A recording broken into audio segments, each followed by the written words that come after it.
بسم اللہ الرحمن الرحیم۔ گزشتہ درس میں غسل کے مستحبات عرض کیے تھے اور آپ کو تفصیل کے ساتھ بتایا تھا کہ غسل کے جو مستحبات ہیں وہ 5 ہیں اور یہ ہمیں یاد بھی رکھنے چاہیے۔ اور آج کے اس درس میں انشاءاللہ غسل کے مکروہات آپ حضرات کے سامنے بیان کیے جائیں گے۔ سب سے پہلے مکروہ کی تعریف یہ ہے کہ مکروہ اس عمل کو کہتے ہیں جس کی حرمت اور کراہت دلیل ظنی سے ثابت ہو۔ دلیل ظنی اس کو کہتے ہیں جس کا ثبوت قرآن یا احادیث متواترہ سے ثابت نہ ہو۔ اس کا جو انکار کرنے والا کافر نہیں ہوتا، لیکن اس کا کرنے والا عذاب کا مستحق ہوتا ہے، گناہ گار ہوتا ہے۔ مکروہ شریعت میں وہ چیزیں ہوتی ہیں جو ناپسندیدہ ہوں، جن سے ثواب میں کمی آ جاتی ہو۔ کوئی بھی آپ عبادت کر رہے ہیں، مثلا وضو کر رہے ہیں، تو وضو کے اندر ایک مکروہ یہ بھی ہے کہ آپ مسجد میں بیٹھ کے وضو کریں، تو آپ مسجد میں بیٹھ کے وضو کریں گے، وضو تو ہو جائے گا لیکن وضو کا آپ کو ثواب نہیں ملے گا۔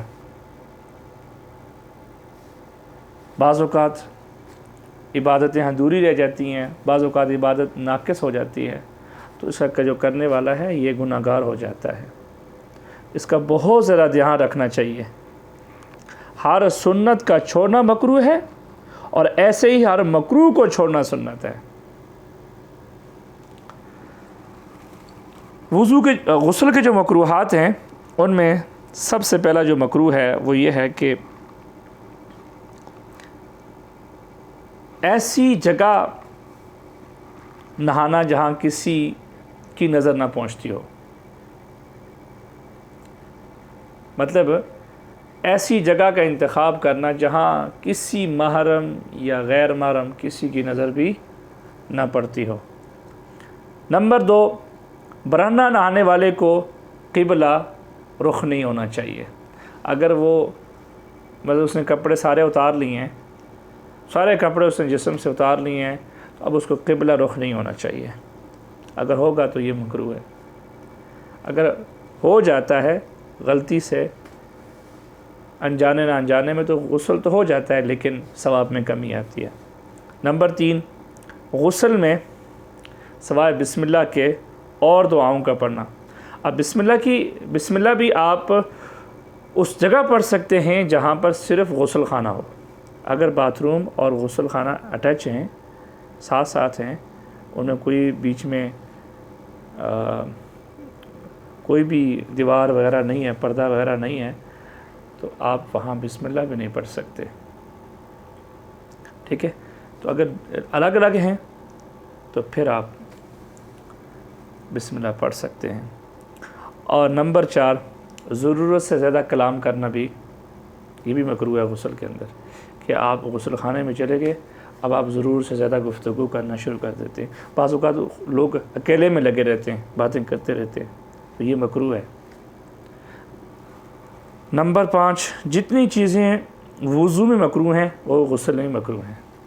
اب جو چیزیں وضو میں مکروہ ہیں اور وہی چیزیں غسل میں مکروہ ہیں، تو وہ چیزیں، ان میں سب سے پہلی چیز تو یہ ہے کہ مسجد میں وضو کرنا، یہ بھی وضو کے مکروہ میں ہے۔ نمبر 2، گندی جگہ وضو کرنا، یہ بھی مکروہ ہے۔ اب غسل بھی اب گندی جگہ میں کریں گے تو یہ بھی مکروہ ہے۔ اسی طریقے سے قبلے کی طرف رخ کر کے بلغم تھوکنا، تو اسی طرح غسل خانے میں اگر آپ قبلے کی طرف کر کے بلغم تھوکیں تو یہ بھی مکروہ ہے۔ اور وضو کے دوران ضرورت کے بغیر دنیاوی گفتگو کرنا، یہ وضو میں مکروہ ہے، تو غسل میں بھی مکروہ ہے کہ آپ ضرورت سے زیادہ گفتگو نہیں کر سکتے۔ اسی طرح چہرے کے اوپر زور زور سے پانی مارنا، یہ وضو میں مکروہ ہے، اور اسی طرح غسل میں یہ چیزیں مکروہ ہیں۔ اور زیادہ پانی استعمال کرنا، یہ بھی مکروہ ہے وضو میں، اور غسل میں بھی یہ چیزیں مکروہ ہیں۔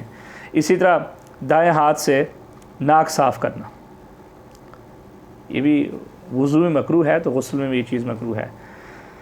خلاف سنت وضو کرنا، اب خلاف سنت وضو کرنا یہ وضو میں مکروہ ہے، اور خلاف سنت غسل کرنا یہ غسل میں مکروہ ہے۔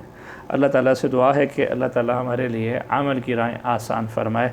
اور اگر کسی آدمی نے میرے پچھلے درس سننے ہوں، یہ میں نے شروع سے شروع کیے ہیں وضو سے